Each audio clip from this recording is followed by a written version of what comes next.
If you vote for Biden, it means no kids in school, no graduations, no weddings, no Thanksgiving, no Christmas, and no 4th of July together. Other than that, you have a wonderful life. Can't see anybody, but that's all right. You have a wonderful life. He wants everyone to, and it's not really, again, it's not him. I'm using this thing. It's him, but it's not him. He's a puppet. He is a puppet. He's a puppet. He's a beauty, I'll tell you. Look. I shouldn't say this because it's very disrespectful, but I don't care. Because he's not a nice man. We have some historians here, true American historians here. He is the worst candidate ever to run in the history of a presidential election. He is the worst. That's why there's tremendous pressure on me. I wish he was a good candidate. At least if you lost, you could say, hey, you lost to a good candidate. How the hell do you lose to a guy like that? Just 5 days until the presidential election, and both candidates continue to hit the campaign trail hard. Find out the key battleground state that will share a visit from both of them today. And police discover a van packed with explosives overnight, the very latest on the investigation. And clashes between police and protesters spark up in D.C. after a man was killed riding a moped without a helmet.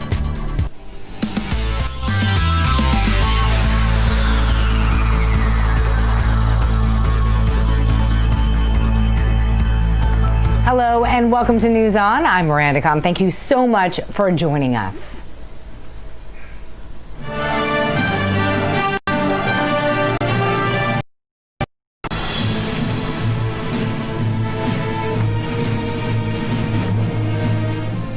That's right. 5 days out from the presidential election, and with the number of coronavirus cases reportedly on the rise, former Vice President Joe Biden put his campaign on pause recently to listen to a briefing from health experts. Biden claims the Trump administration has, quote, given up when it comes to fighting the virus. Folks, we've lost more than 220,000 lives of this virus already, but this administration has just given up. Over the weekend, the White House Chief of Staff, Mark Meadows, went on television and admitted that they've waved the white flag and declared surrender. He said, quote, we're not going to control the pandemic, end of quote. The American people deserve so much better than this. Just look at what happened last night in Omaha after the Trump rally ended. Hundreds of people, including older Americans and children, were stranded in sub-zero freezing temperatures for hours. Several folks ended up in the hospital. It's an image that captures President Trump's approach to this crisis. He takes a lot of big pronouncements, and he makes a lot of big pronouncements, but they don't hold up. He gets his photo op and then he gets out. He leaves everyone else to suffer the consequence of his failure to make a responsible plan. It seems like he just doesn't care much about it. And the longer he's in charge, the more reckless he gets. It's enough. It's time to change. Even if I win, it's going to take a lot of hard work to end this pandemic. I'm not running on the false promise of being able to end this pandemic by flipping a switch. But what I can promise you is this. We will start on day one doing the right things. We'll let science drive our decisions. We will deal honestly with the American people. And we'll never, ever, ever quit. That's how we'll shut down this virus, so we can get back to our lives a lot more quickly than the pace we're going at now. And as you might expect, the president argues otherwise and has recently used his own recovery from COVID-19 to take aim at the Biden campaign and the mainstream media. Here he is talking to a crowd of supporters in Arizona yesterday. Antibodies, and all I know, and I don't want to give any credit to this drug, I want to say it was me because I'm in perfect physical condition and I'm very young. I'm very young and I'm in perfect physical shape. Perfect. You know, I said that jokingly. I said that a couple of weeks ago. CNN, fake news CNN went crazy. He's not in perfect shape and he's not young. They went crazy. They thought it was horrible, Horrible statement. No, we did a great job, and I would like to say that the antibody, what they gave me didn't help, but it probably did, because I woke up the next morning and I felt like Superman. I wanted to rip my shirt off, just like Clark Kent. Anybody ever hear of Clark Kent? Just like the legendary Clark Kent.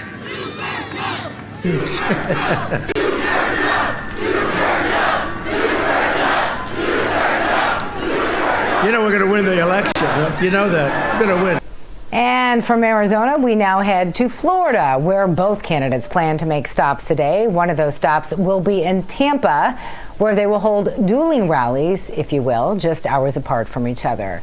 He and First Lady will then depart from Fort Bragg in North Carolina for an event with troops before another event.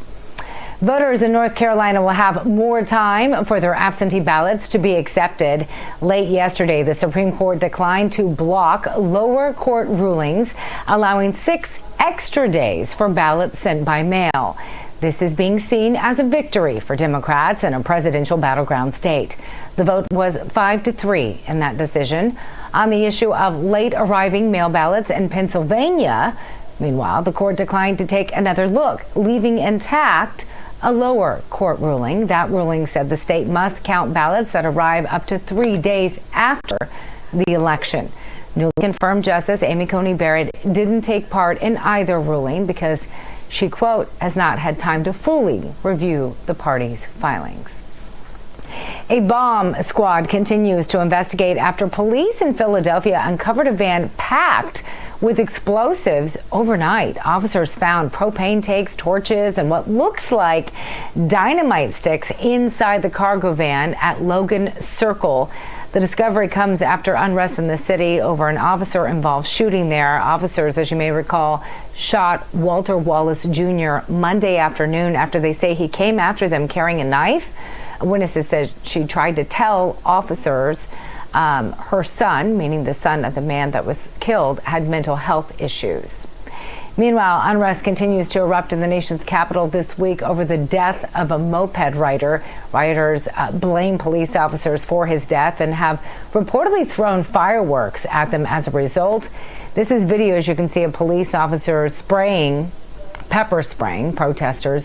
20-year-old Karen Hilton was killed after colliding with a vehicle while he was riding his moped. Officers tried to stop him in D.C. last Friday for not wearing a helmet.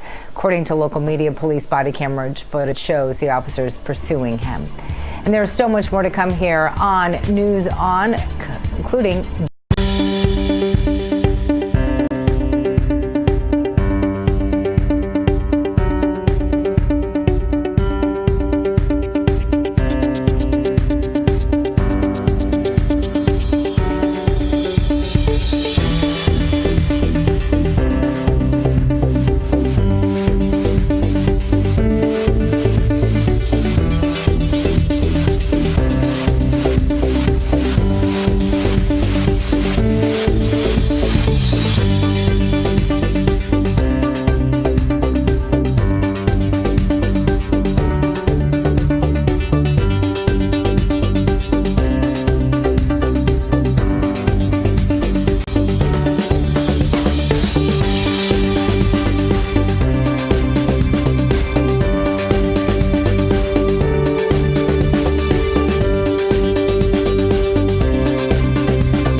Welcome back to News On to discuss some of today's hot topics when it comes to the upcoming presidential election. Again, we are just 5 days away. It's so hard to believe. Joining us now live is our panel.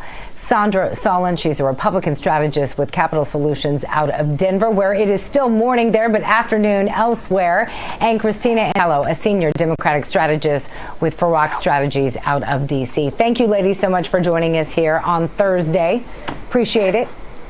Thank you. Thank you for having me. Great to be with you. The candidates are hitting the campaign trail hard, and they're zeroing in both today on Florida. We have Biden's campaign planning to make 2 stops, Trump planning to make 1 stop, and Tampa. They're both targeting Tampa. Why do you think, and we've heard the campaign argue that it doesn't necessarily, again, referring to Trump's campaign, that it doesn't necessarily need the Sunshine State to win. I think to a lot of people in politics, that seems unusual and unlikely that it wouldn't need the state of Florida. But I'm going to have you ladies weigh in on this. Let's start with you, Christina. Obviously, to the Biden campaign, they believe this is instrumental. Most Real Clear Politics average show him slightly ahead, Biden, when it comes to the state of Florida. Why is Florida such a critical state to both of these candidates, in your opinion? Well, I mean, most important, obviously, it's a highly populous state, which means it comes with a lot more electoral college votes. And so that makes it a big prize, and it's worth the work to try to go after. There's a lot of undecided votes, and there are different kind of population segments that are easier to target kind of in separate ways. So I think that makes it easier to go after. But certainly the number of electoral college votes, and knowing that Pennsylvania is not in anybody's column just yet, and it also has a lot of electoral college votes, I think people are trying to double check their math on that count to make sure they can get to 270. Yeah, well, I'm obviously based here in Florida, and for people that live here, we know how vastly different one city can be from the next. The joke here is the further north you get, the further south you actually get. But both of these candidates, again, zeroing in on Tampa. So let me ask you, Sandra, why Tampa? Well, Tampa presents a real opportunity. It's a place in where Trump didn't win or was really close last year, and so they want to demonstrate their ability to expand their base, take on Florida, go right to the heart. I think it's a representative of Trump's approach to really go at the heart of their fight, and Tampa represents an opportunity for them to demonstrate their broad support, and will continue to represent the opportunities that exist not only in Florida but across the country. Again, they're going straight at the heart of the places where it's been a real challenge for them. And my apologies, it seems like my audio and my video is not working properly, so my apologies for that. Oh no, you're fine. We can see you and hear you just fine. Yeah, okay. You are doing great. Okay, no, sorry. It's okay. It might be more on your end what you're seeing, but I can tell you right now, we see you, we hear you just fine. Okay, perfect. Thank you so much. It was a distraction. I apologize. Tampa. No. Go ahead. Tampa just represents a real fight opportunity for them to demonstrate their desire to win Florida. The Real Clear Politics polling that shows a real tight, I think, is representative of just how important Florida is to both campaigns, obviously, and it isn't a place where they want to give up on. And they're going to those places that are really important to their ultimate victory and to demonstrate a real win. Right. So there's that slight margin of error. Again, it depends on what day you look at it. It seems, one's ahead, then the other's ahead. Basically a toss-up, if you will. Christina, do you see any way of either one of these candidates winning without winning Florida? Yeah, I think, the math here is interesting. You play a lot of DC parlor games on trying to figure out the different combinations of states that can get you to 270. I think right now the Biden campaign sees that they are, with the states that are kind of more clearly locked up. The Biden campaign has a higher margin already kind of established. I think we're at 220 already kind of for sure in the win column, whereas the Trump campaign is still in the 100s. So they're looking for more ways to make sure they pick up states, and states that they were not anticipating would be in the toss-up category. For example, that one electoral college vote in Nebraska, where he had to stop the other night and left a lot of folks stranded in the cold. He's still campaigning really hard there. Texas isn't locked up, and I'm from Dallas, and so to hear that Texas isn't locked up, I mean, it has gone Republican since I've been alive, and to know that they are struggling this hard is really interesting, and that's obviously a lot of electoral college votes too. So there's still a lot of game here to go. Yeah, you mentioned Texas, also Georgia coming into play, also very interesting to see. I want to go into some business news really quick, and then I also want to go into some of the riots that have erupted across the country, in particular Philadelphia. But this just came out today. U.S. GDP booms at 33.1%. And the third quarter, much better than expected. We're also getting reports that U.S. weekly jobless claims total 751,000 versus 778,000, which was expected. And this is with several businesses still shut down. A report saying that 50% in just New York City alone, restaurants may never reopen. I have to ask you, Christina, this is something that could, most people looking at this would say this could work against the Biden campaign. What do you do when reports like this come out? Why should people vote for your candidate? No, I think if you look deeper into the numbers, and maybe some voters won't take the time to do that, but if you look deeper into those numbers, it's right there. I mean, that number is nowhere near back to the same level as we were pre-pandemic. There's still a lot of economic damage here to go, and I think a lot of folks still recognize that if you had real leadership throughout this pandemic, we would be in a better spot. We wouldn't have as many 200 and almost 30,000 Americans needlessly dead is the biggest calling card, but this economy and all of the damage that's been done to it is still there. It's still going to be there. And I think now you're starting to see that analysts actually anticipate that there would be a better economic recovery with Democrats in control, because there would be more leadership towards a stimulus package. Sandra, do you agree with that assessment? No, as you can imagine, this demonstration. I knew that. I was being a little facetious there. Go ahead. The GDP report was better than expected, and again demonstrates the push and the desire to really open this economy. And I believe that it will factor in for many in their votes. Those who haven't yet voted will take that into account. As we get closer to this election, we're only 5 days away.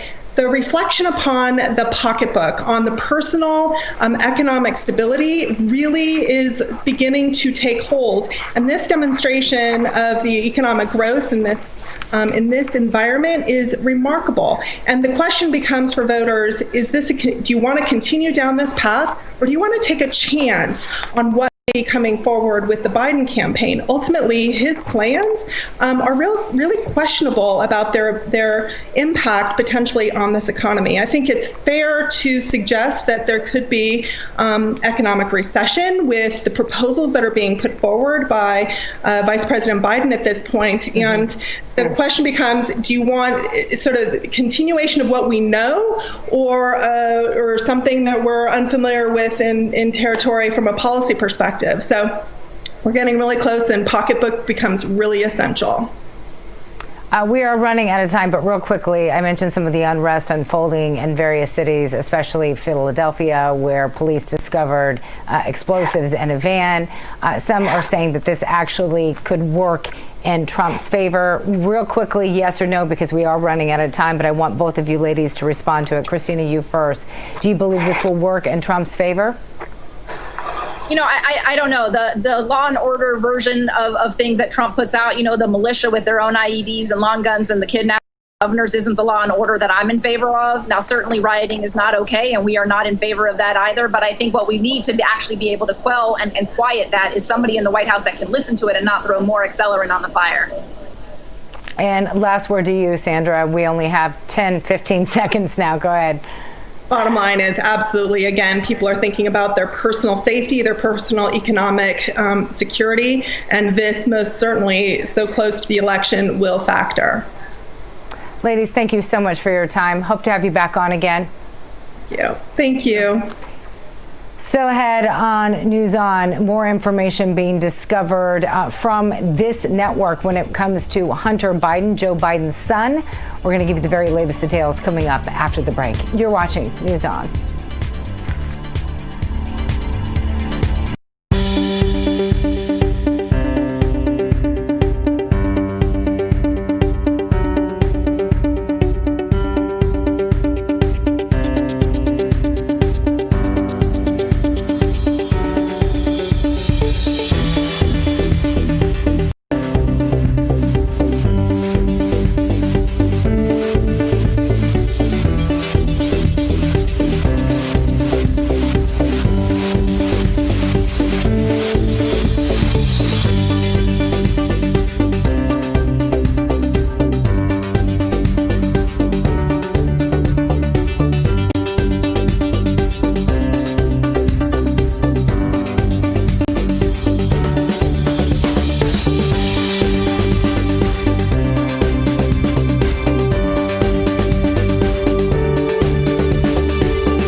And welcome back to News On. I'm Miranda. There have been a lot of new information trickling in the last few days and few weeks stemming from Hunter Biden. We've been covering it here extensively on this network, not just on News On, but throughout our entire network.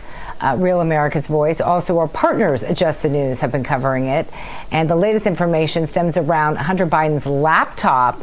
And something that is continuing to make headlines is a new recording, that was released by one of the shows that you can catch right here on our network. Is the National Pulse. Joining us now live is senior reporter Natalie Winters with that program. Thank you so much for joining us here on News On. Good to see you. Joining us live in D.C. So, this has been a story that John Solomon with Just the News has been covering from the very beginning. We've been trying to keep tabs on it. Obviously, Natalie, there's hearings taking place with lots of social media platforms being criticized for blocking this story from being out there. And the other day, a couple of days ago, Raheem, he's so busy. He's doing lots of shows, but we were hoping to have him on today. Nonetheless, we're happy to have you on. But he released this audio file, and I just want people at home to kind of hear it for people who are not familiar with it, because a lot of mainstream media outlets, frankly, they're not playing it. So let's go ahead and just take a listen if we can. I get calls from my father to tell me that the New York Times is calling, but my old partner Eric, who literally has done me harm for I don't know how long, is the one taking the calls because my father will not stop sending the calls to Eric. I have another New York Times report calling about my representation of the, literally, Dr. Patrick Koh, the spy chief of China, who started the company that my partner, who was worth $323 billion, founded, and is now missing. The richest man in the world is missing, who was my partner. He was missing since I last saw him in his $58 million apartment and signed a $4 billion deal to build the largest LNG port in the world. And I am receiving calls from the Southern District of New York, from the U.S. Attorney himself. My best friend in business, Devin, has named me as a witness without telling me in a criminal case, and my father without telling me. Natalie, I kind of want to break this down. Okay, so this is supposedly leaked audio from Hunter Biden's laptop, which is now apparently, and correct me if I'm wrong on any of this, is reportedly now in the possession of the FBI. Can you explain, I mean, it's a little difficult to hear, but can you kind of decipher for our viewers what exactly we were hearing? Because it appears to be some kind of business deal. Can you break it down for us a little bit? Certainly. So there's three main takeaways that we have discerned from this audio tape. The primary fact is that this really is the final nail in the coffin for the mainstream media and Democratic peddled narrative that this hard drive, this laptop, is not Hunter Biden's, right? They like to say it's Russian disinformation. It's a hoax. You hear Hunter Biden in his own words, not only describing his business deals, but the fact that this audio tape exists on the computer in the first place corroborates what we at the National Pulse and many supporters of the president have been saying about this laptop from the get-go, that it is indeed Hunter Biden's. The second takeaway is in Hunter Biden's own words. He was in business with, quote, the spy chief of China. Now, this is in reference to the CEFC China energy deal. So there's a lot more additional reporting that has come out and that will come out on this deal. But your viewers may remember that on October 14th, that original New York Post report about holding 10% for the big guy and Hunter Biden potentially receiving $850,000 just to consult, an additional $10 million annually just for introductions alone, potentially leveraging his father, Joe Biden, as one of those connections. This is the company that he's talking about, specifically Patrick Ho, who did indeed serve as a spy chief in Hong Kong, which by extension is the Chinese Communist Party. And lastly, the other takeaway that we've really focused on over at the National Pulse, that being Raheem Kassam and myself, is the fact that Joe Biden, at least according to Hunter Biden's longtime business partner and very good friend Devin Archer, has or had been named as a witness in a criminal case coming out of the Southern District of New York. All right, so that kind of broke it down. Now, again, just playing devil's advocate here because I am an old school journalist. I want, first off, it can seem a little suspect, if you will, that all of a sudden here we are just days away from the election and this laptop just happens to appear, happens to be given, to Rudy Giuliani, who's on the right, who's a, attorney for the president, just happens to have this laptop, and there just happens to be a recording of this business deal that is going to make Hunter Biden look bad. Yet we still have to hear from Joe Biden on whether or not this is his laptop, whether or not this audio clip is in fact his son, or Hunter Biden himself say that. Nonetheless, some people could say this is a little suspicious. How do you know? How does the National Pulse know this is in fact Hunter Biden? And do you not raise those own questions yourself? Well, look, we have heard from the Biden campaign. The point is, we've heard nothing. The fact that they've refused repeatedly to go against the credibility of this laptop, right? They've never come out and flat out said that these emails, this recording isn't true. In fact, Joe Biden has been hiding from the campaign trail. He hasn't campaigned for nearly 4 days. He's been calling lids like he has been throughout most of the campaign. So he's not there for press reporters to ask questions. And when they do, as we saw at that interview, I believe it was in Wisconsin, when he was pressed on this laptop, laptop on this hard drive. They cut the interview short. Yeah, I know a lot of people have been pressing him whether or not to say whether or not this is his son's laptop or not. Again, I would love to hear whether or not this is the recording, in fact, of his son, because as you know, I mean, we live in this day and age where things can be manipulated very easily. Voices, anything. Who's to say someone couldn't sound like Hunter Biden, put it on a laptop that looked like Hunter Biden's? I mean, is there anyone that you know that has been able to verify that this is, in fact, Hunter Biden's laptop and this is, in fact, his voice? Again, we know this is in possession of the FBI right now. Well, I think that there's been an entire mainstream media blackout on the issue. There was a recent study that came out that the big three networks have dedicated over the past 2 weeks scan a total of 0.3% of airtime to this issue. So it's certainly hard to be able to corroborate this story when it's not getting enough airtime or not getting enough light shined on it to really be able to understand the other players involved, especially when you see interviews with Tony Bobolinsky, again, a business associate of Hunter Biden, right, who's named emails through his account. Joe Biden was definitely involved. The email chains, the email threads, the texts, the photos are all legitimate. So really any individual that you've seen come out and speak on this issue who isn't from the Biden campaign, again, hammering the fact that they really have not discredited this hard drive at all. They've kind of just skirted the issue. But any individual who's come out referencing the hard drive has affirmed that it is indeed legitimate, and that honestly what's going on from the hard drive, it's a lot more nefarious than what meets the eye. Yeah, and we're going to have to see what transpires in the days ahead. Again, this is in possession of the FBI. But real quickly, there are a number of Republicans who are running out of time. Obviously, you've been talking about Bobolinsky. He continues to make headlines. But so far, a Senate committee has verified that Bobolinsky's materials, at least what's been reviewed so far, is in fact legit, and some Republicans are calling for a special counsel for the DOJ to actually appoint a special counsel to investigate Joe Biden's business dealings, not Hunter Biden, but Joe Biden. Do you anticipate in the 30 seconds we have, yes or no, that that will in fact happen, and should it? I definitely think there should be. Again, we have further reporting today on the National Pulse talking about how Ye Jianming, the chairman of CEFC China Energy, a company with extensive links to the Chinese military, was introed to Bobolinsky by none other than Hunter Biden. So I definitely think the evidence is there. Will the Senate move? I don't know. We have a lot of Republicans who don't seem interested in this matter, but they definitely 100% should. All right, Natalie, thank you so much. Again, Natalie Winters, senior reporter for the National Press show you can catch right here on Real America's Voice. Be sure and check it out. Thank you so much for joining us here on News On.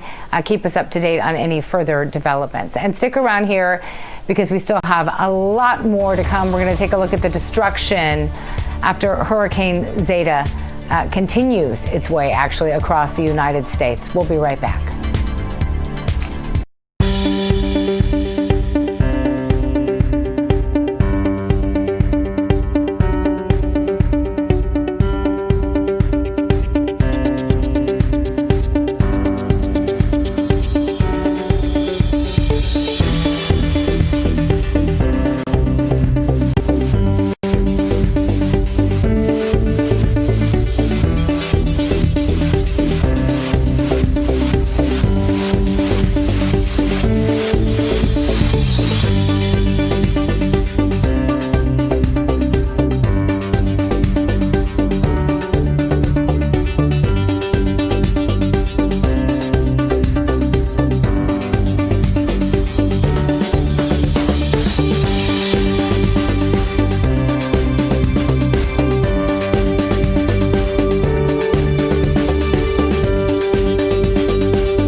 And welcome back to News On. I'm Miranda. Two people have died after Hurricane Zeta made landfall in southeastern Louisiana, and that is where we find Weather Nation's Tracy Anthony standing by with the very latest on the situation there. Tracy?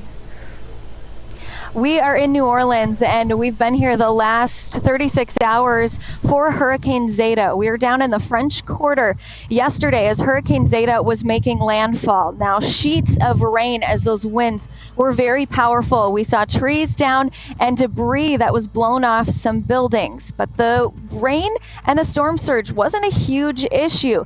Downtown, they have levees around the Mississippi that are 17 feet in height. Now, back in the 1700s, those levees were only 3 feet, so they've been built up to help protect the city.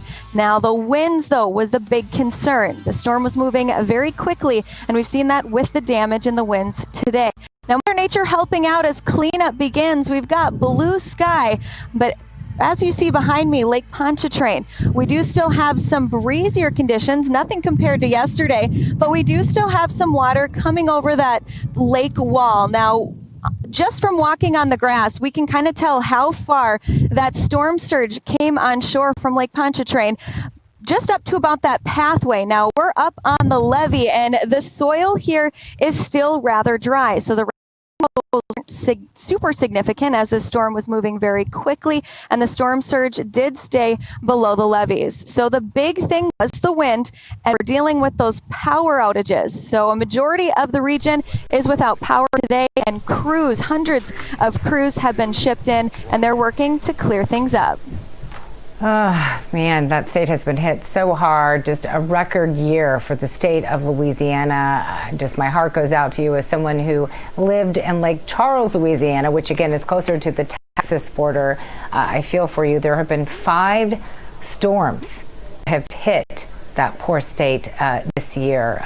So just so tragic to see. And again, the storm is continuing to make its way and really create all sorts of issues as it makes its way further up north across the country. Meanwhile, temperatures have been dipping well into like the 30s in some parts, including my home state of Kansas, which is expected to see snow come up this weekend. There's a look. Go ahead. We can show some more video of that if we can, of the hurricane there. Again, I mentioned 2 people were killed after it made landfall. That was a Category 2 storm that hit southeast Louisiana. Multiple news reports indicated that a man was found after apparently drowning in flooded areas. And this was near Mississippi where that happened, which like right on the border between that and New Orleans. One thing, you know, as someone who's covered several hurricanes, a lot of these deaths happen when people use their generators. I know you've heard it time and time again, but I always want to remind people that most deaths occur after the hurricane because a lot of people put their generators inside. Don't do that. Carbon monoxide can be extremely deadly. Please remember to keep your generator outside and continue to keep, especially the state of Louisiana, in your thoughts and prayers as they try to recover from this hurricane year. It's just a record breaker. And so again, heart goes out to them. Bear in mind, they were also dealing with COVID on top of that. There is still so much more to come here on News On. Coming up, we're going to share our favorite segment of the day. And that is, of course, when we share your voice, the most important voice that ever airs on this show. Yesterday's question, to say that it grabbed a lot of attention might be an understatement. We talked about this issue of packing the Supreme Court. Now, you may recall Vice President Joe Biden has said in the past that he thought this was basically a dumb idea. Now, he may be considering it. In fact, he's thinking about appointing a commission to look into the issue. Meanwhile, the squad, as it's referred to, that includes AOC, as soon as Amy Coney Barrett was nominated to become a new justice of the Supreme Court, she tweeted out right away, "Let's pack the Supreme Court." Could it happen? I don't know. We asked some of you what you think about this idea. We're going to share some of your thoughts coming up after the break. You're watching News On. We'll be right back.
And welcome back to News On. It's now time for our favorite segment where we get to share your voice.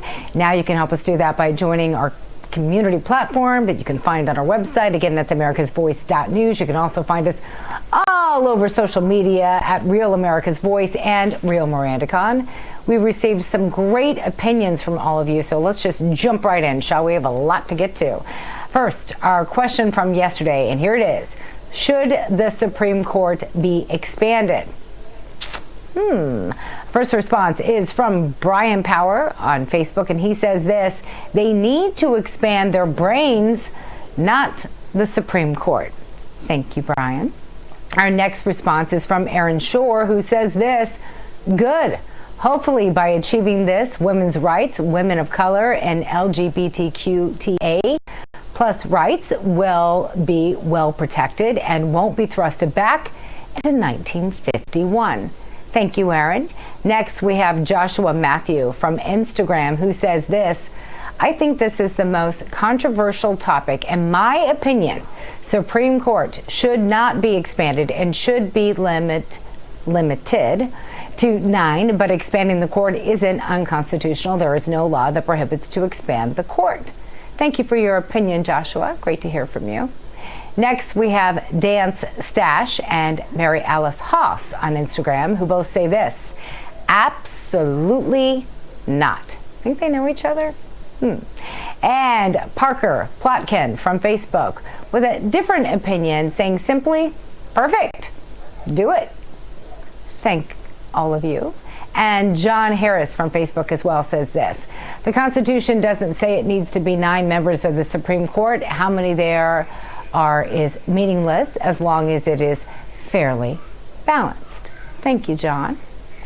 And on Twitter, we have Susan B. Anthony, who says it doesn't, obviously not the real Susan B. Anthony, it doesn't take 25 justices to follow the Constitution, Bill of Rights, and super precedent. Thank you, Susan. And lastly, Jeffrey Dowles on Instagram says no. I guess my reasoning would be, what is the motivation? Is 9 inadequate? If so, do we need to reverse the rulings they've made? I do not see the advantage gained in adding more justices, he says. Interesting point, Jeffrey. Thank you very much, and thank all of you for sharing your voice here on Real America's Voice here on News On. We apologize that we weren't able to get to all of your comments today, but have no fear, because we are going to air some of them tomorrow. Now for our new question of the day. You ready? Let's do it. Here's the question we're asking: should a special counsel investigate Vice President Joe Biden for possible links to his son Hunter Biden's business dealings in Ukraine and China? This is something that a lot of Senate Republicans are throwing around. They're asking the Department of Justice to do that. Whether or not that will happen, well, that remains to be seen. This, of course, is a story that we've continued to follow here on our network and through our partners at Just the News, so be sure and keep it right here. As always, you can share your thoughts and opinions about this question by going to any of our social media platforms. Again, you can go to Real MirandaCon. You can find me on Facebook, Twitter, Instagram, LinkedIn, Parlay, CloudHub, you name it, we're there. And don't forget, download our app. We'll be right back. Coming up, NASA Rover is inching closer.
By now, you probably know that we just love space stories, so here's one for you today. NASA's Perseverance rover, which launched on July 30th en route to Mars. In case you're keeping track, well, it's about halfway there. The Perseverance rover logged 146.3 million miles as of Tuesday afternoon. This according to a NASA spokesperson. The rover still has nearly, give or take 150 miles to go before it gets to Mars. Nonetheless, it will happen. Perseverance, right? We'll keep on persevering. It's set to land on the red planet on February 18th, 2021. For some musicians, this year's polarized mid-pandemic election is literally noteworthy. In this pandemic environment, musicians aren't able to go play concerts. And so this is really the perfect storm of not just the stressful election, but musicians yearning to create those powerful musical experiences for the public. Talk about music to your ears. So Mike Block has organized a Play for the Vote. Basically, it's a nationwide, nonpartisan effort to get fellow musicians to serenade voters at polling places between now and Election Day. Count me in. The 38-year-old said he was inspired to use music as a get-out-the-vote tool while playing his cello the morning after the combative first presidential debate. We all remember that one, right? Block's vision is pushing to create a unifying, more positive voting experience. He has enlisted several hundred musicians from 39 states in the District of Columbia who will perform everything from classical, folk, bluegrass, country, hip-hop, or rock for voters stuck standing in long lines. And a nod to the nation's bitter partisan divide, performers have been instructed to avoid, anything that, might have some of those political overtones, if you will. The project is being produced by Silk Road, a Boston-based international collective that uses the arts to bridge differences across races, countries, and cultures. Love the sound of that. Yes, pun totally intended there. So do you love pastries? Of course you do. Who doesn't love pastries? Well, I've got some good news for you because we love food on this show. Actually, it's probably good news for one of our producers' fathers who loves McDonald's and loves to buy pastries while visiting D.C. McDonald's is offering a free pastry with the purchase of iced or hot coffee through its mobile app. This is the first time in 8 years, in fact, that McDonald's offered new bakery items to its menu. The three pastries, which the company rolled out on Wednesday, include apple fritters, blueberry muffins, and cinnamon rolls. Why just pick one? Why not get all three? Just, Dane, little hint there. Anyway, this is going to be going on until, let me see, we just kind of rolled past the date there. This will be running on through November 3rd until November 9th. And it's valid once per day. So don't get any crazy ideas that you can go time and time again. All right. A little generosity goes a long way, especially during the pandemic, right? And Halloween. A family from Lanai, Hawaii will be sending out candy bags to 260 children this year. Lanai is undergoing a 2-week-long stay-at-home order, which means that there will be no trick-or-treating this year. Pretty sad there. The candy bags will be sent to families who have given their mailing addresses, while the rest will be given out to volunteers. For children looking forward to this holiday, I'm sure the trick-or-treat bags will be much appreciated during this time. And in case you're thinking about Christmas already, one of our producers has a small child with a Halloween birthday. So she is not. Toys R Us relaunched its annual list of toys yesterday. The Jeffrey's Hot Toy List names the top 20 hottest toys of the year. Toys R Us says they scoured through 2020's biggest toy trends and play patterns, and it includes popular brands that you would expect to see, such as Barbie, Hot Wheels, and Lego. There were also some major standouts like fictional. Love that one. It's cute from Star Wars. So a lot of good ones. Producer says that she thinks the fashion dolls or the crystal flyers might be a hit, at least when it comes to her 8-year-old. All right, and that will do it for this edition of News On. As always, you can follow us on social media and join our community page on our website. We'll see you back here tomorrow. America's Voice Live is next.